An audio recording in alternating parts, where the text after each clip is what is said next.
இருந்து கொண்டிருக்கிறது. இந்த வாரம் கூட நான் ஒரு அறிக்கை கொடுத்தேன். கிட்டத்தட்ட 12 பல்கலைக்கழகங்களிலே துணைவேந்தர்கள் இல்லை, பேராசிரியர்கள் நியமிக்கப்படவில்லை.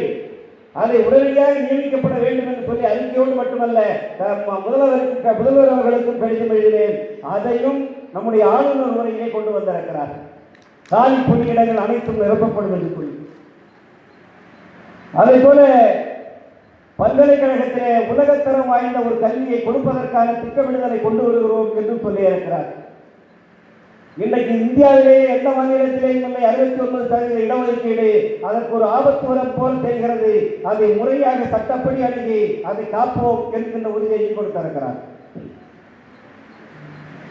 அதேபோல் தமிழ்நாட்டிலே சாதிவாரி கணக்கெடுப்பை நடத்துவோம் என்பதையும் ஆளுநர் உரையிலே சொல்லியிருக்கிறார். கடைசியாக ஆளுநர் உரையிலே சொல்வது திருக்குறளின் வழி நின்று பிறப்புக்கும் எல்லா உயிர்க்கும் என்ற அடிப்படையிலே திருவள்ளுவருடைய வழி நின்று எங்களுடைய அரசு செயல்படும் என்று சொல்லியிருக்கிறார். இந்த கோரிக்கையை தமிழக அரசு நிறைவேற்ற வேண்டும். அதற்காக அவர்களுக்கு வாழ்த்துதலையும் பாராட்டுதலையும் இந்த நேரத்திலே தெரிவித்துக் கொள்கிறேன். அடுத்ததாக ஆசிரியர் பெருமக்கள், பல ஆசிரியர்கள் நீங்கள் இல்லை என்று சொன்னால் மாணவர்கள் இல்லை, மாணவர்களுடைய எதிர்காலம் இல்லை.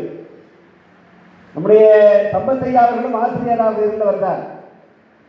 அவர் பணிகாலத்திலே படித்த மாணவர்கள் இன்றைக்கு அவரை பார்க்கின்ற போதெல்லாம் எந்த அளவுக்கு ஓய்வு விசாரிக்கிறார்கள் என்பதை நீங்கள் இப்பொழுது அவர் சொன்னார்கள். உங்களுக்கும் அப்படித்தான், உங்கள் வாழ்க்கையிலேயும் அப்படித்தான் நடக்கும். உலகத்திலே மிக உயர்ந்த சில்லறையாளர்கள் பணக்காரர்கள் 10 பேரிடத்திலே கேட்டார்களாம், உங்களுடைய வாழ்க்கைக்கு இந்த உயர்வுக்கு யார் காரணம் என்று கேட்டபோது அந்த 10 பேரிலே 8 பேர் சொன்னார்களாம், என்னுடைய வாழ்க்கையை உயர்வுக்கு காரணம் என்னுடைய ஆசிரியர்கள் தான் என்று சொல்லியிருக்கிறார்கள் என்பது உங்களுக்கு ஒரு பெருமையான ஒரு செய்தி. இந்திய நாட்டினுடைய ஜனாதிபதியாக டாக்டர் ராதாகிருஷ்ணன் இருந்தார். நீங்கள் எல்லாம் நன்றாக அறிவீர்கள். அவர் ஜனாதிபதியாக ஆன உடனேயே அவரை கேட்கிறார்கள், ஊடகத்தில் இருப்பவர்கள் வாழ்க்கையிலே நீங்கள் மறக்க முடியாத ஒரு சம்பவம் எது என்று. அப்ப அவர் சொல்லுகிறார், சென்னையுடைய பல்கலைக்கழகத்திலே நான் பேராசிரியராக இருந்தேன். அதன் பிறகு மைசூர் பல்கலைக்கழகத்திற்கு மாற்றப்பட்டேன். அங்கே பணியாற்றிவிட்டு கல்கத்தா பல்கலைக்கழகத்திற்கு எனக்கு இடமாற்றம் செய்தார்கள். மைசூர் பல்கலைக்கழகத்திலே ஒரு மிகப்பெரிய மாணவர் போராட்டம் நடைபெற்றது. என்னை மாற்றக்கூடாது என்று சொல்லி நானே அந்த மாணவர்களை அமைதிப்படுத்தினேன். அமைதிப்படுத்திவிட்டு சொன்னேன், உங்களை போல இங்கே உருவாக்கி இருக்கிறேன், உங்களை நல்லவர்களாக உருவாக்கி இருக்கிறேன் என்று என்னை நீங்கள் நம்புகிறீர்கள். அதே போல கல்கத்தாவில் இருக்கக்கூடிய உன்னுடைய சக மாணவரையும் நான் உருவாக்க வேண்டும், நான் செல்கிறேன் என்று நான் சொன்ன போது அந்த மாணவர்கள் அமைதியானார்கள். அதன் பிறகு நான் அந்த பல்கலைக்கழகத்தில் இருக்கக்கூடிய என்னுடைய வீட்டிலே இருந்து அந்த ரயில் நிலைய வரையிலே நான் செல்வதற்கு புறப்பட்ட நேரத்தில் நான் ஏறி அந்த குதிரை வண்டியிலே அந்த குதிரையை அவிழ்த்துவிட்டு அந்த மாணவர்களும் ஆசிரியர்களும் அந்த வண்டியை அவர்களே இழுத்து சென்று என்னை கொண்டு போய் ரயில் நிலையத்திலே விட்டார்கள். அதுதான் என்னுடைய வாழ்க்கையிலே மறக்க முடியாத தருணம் என்று டாக்டர் ராதாகிருஷ்ணன் சொன்னார். ஆசிரியர்களும் புரிந்து கொள்ள வேண்டும், மாணவர்களும் புரிந்து கொள்ள வேண்டும். அந்த காலத்திலே ஆசிரியர்களிடத்தை எந்த அளவுக்கு பற்று மாணவர்கள் வைத்திருந்தார்கள் என்று சொல்லி சங்கர்தயா சர்மா என்று சொல்லக்கூடிய ஒரு ஜனாதிபதி, அவர் ஒரு முறை அரேபிய நாட்டிற்கு செல்கிறார். அங்கே மஸ்கட்டிலே விமான நிலையத்திலே அவர் இறங்குகிறார்.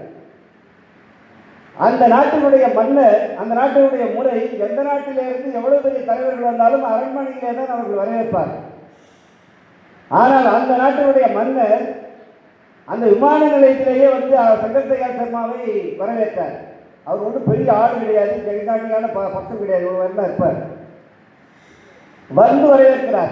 ஊடகங்கள், உலகத்தில் இருக்கக்கூடிய ஊடகங்கள் அத்துறையில் கேட்டது அந்த மன்னரை பார்த்து, எப்படி உங்களுடைய மரபை மீறி ஒரு இந்திய நாட்டினுடைய ஜனாதிபதிக்கு இங்கே வந்து வரவேற்பு கொடுக்கிறீர்களே என்ற போது அந்த அரபு நாட்டினுடைய சவுதி அரேபியாவுடைய மன்னர் சொன்னாரா, இந்தியாவில் இன்றைக்கு நான் 24 ஆண்டு காலம் இந்த நாட்டை ஆண்டிருக்கிறேன் என்று சொன்னார். அதற்கு காரணமாக நான் இருந்தது இந்தியாவிலே புனே பல்கலைக்கழகத்திலே நான் படித்தேன். எனக்கு ஆசிரியராக இருந்தவர் சங்கர்தயா சர்மா. அவருடைய வளர்ச்சியிலே நான் படித்த காரணத்தினாலே நான் இன்றைக்கு 24 ஆண்டு காலம் இந்த நாட்டை ஆண்டிருக்கிறேன். எனவே அவரை நான் வரவேற்க சென்றேன் என்று சொல்லி அந்த நாட்டினுடைய மன்னர் சொன்னார். அந்த அளவுக்கு பெருமை உங்களுக்கு உண்டு. அந்த தாய்மை குணம் இன்றைக்கு பல ஆசிரியர்கள், பெண் ஆசிரியர்கள் வந்திருக்கிறீர்கள், சகோதரிகள் வந்திருக்கிறீர்கள். ஜப்பானிலே ஒரு செய்தியை சொல்லுவார்கள். ஒரு ஆசிரியர் ஒரு ஒரு கிராமம், அங்கே ஒரு ஒரு ஒரு ஆசிரியர் 2 ஆசிரியர் தான் அங்கே. அந்த கிராமத்திலே அடிக்கடி கொள்ளைக்காரர்கள் வருவார்கள். வெளியிலிருந்து குதிரையிலே வருவார்கள். எதிரிலே வருபவர்களை எல்லாம் வெட்டி வீட்டுவார்கள். அங்கே இருப்பவர்கள் பொருட்களை எல்லாம் அள்ளி செல்வார்கள். அப்படி செல்லுகின்ற போது ஒரு கிராமத்திலே ஒரு ஆசிரியர் 2 குழந்தைகளை தூக்கி வருகிறார். ஒரு தாய், ஒரு சகோதரி. அந்த 2 குழந்தைகளை தூக்கி வருகின்ற போது அந்த குதிரையில் அந்த வீரர்கள், அந்த கொள்ளைக்காரர்கள் வருகிறார். இவர் ஓடுகிறார். 2 குழந்தையை தூக்கிட்டு அவங்களால ஓட முடியல. ஒரு குழந்தையை விட்டுட்டு ஒரு குழந்தை மட்டும் தூக்கிட்டு ஓடி ஒழிக்கிறார். அந்த குதிரை வந்த அந்த கொள்ளைக்காரர்கள் அந்த ஒரு குழந்தையை வெட்டி அந்த தலையை தனியாக சீவி விட்டு ஓடிவிடுகிறார். அந்த அவர்கள் மற்றதை எல்லாம் வெட்டிட்டு ஓடிடுறார். இந்த அம்மையார் ஒளிந்திருந்த அந்த அம்மையார் அந்த இன்னொரு குழந்தையை வச்சிருந்தாங்க இல்லையா, அந்த குழந்தையோடு தூக்கி வந்து இந்த குழந்தை கீழே தலை தனியாக உடல் தனியாக கிடக்கிறது. அந்த தலையை எடுத்து அந்த குழந்தையினுடைய உடலிலே பிடித்துக் கொண்டு அழுது கொண்டிருக்கிறார். கொள்ளைக்காரர்கள் ஓடி விடுகிறார்கள். அந்த ஊர் மக்கள் எல்லாம் ஓடி வந்து கேட்கிறார்கள், ஒரு குழந்தை விட்டுட்டியே, ஒரு குழந்தையை தூக்கி போயிருக்கியே என்று கேட்டபோது அவர்கள் சொன்னார்கள், நான் தூக்கி சென்றது என்னை நம்பி வந்து என்னை இங்கே யார் செத்து கிடக்க இந்த குழந்தை யாருன்ற போது இதுதான் என்னுடைய குழந்தை. நான் தூக்கி சென்றது எனக்கு கல்விக்காக நான் சொல்லிக் கொடுக்க வேண்டும் என்பதற்காக இன்னொருத்தர் என்னை நம்பி அந்த குழந்தையை கொடுத்தாங்க இல்லையா, அவருடைய குழந்தை, இன்னொருத்தருடைய குழந்தையை நான் காப்பாற்றி இருக்கிறேன். என்னுடைய குழந்தை இறந்திருக்கிறது என்று அந்த தாய் சொன்னாராம். இந்த தாய்மை தான் இன்றைக்கு நம்முடைய ஆசிரியர் சகோதரிகள் மத்தியிலே இருக்கிறது. எனவே அப்படிப்பட்ட சகோதரிகளை இந்த நேரத்தில், ஆசிரியர்களை இந்த நேரத்தில் நான் பாராட்டுவதற்கு கடமைப்பட்டிருக்கிறேன்.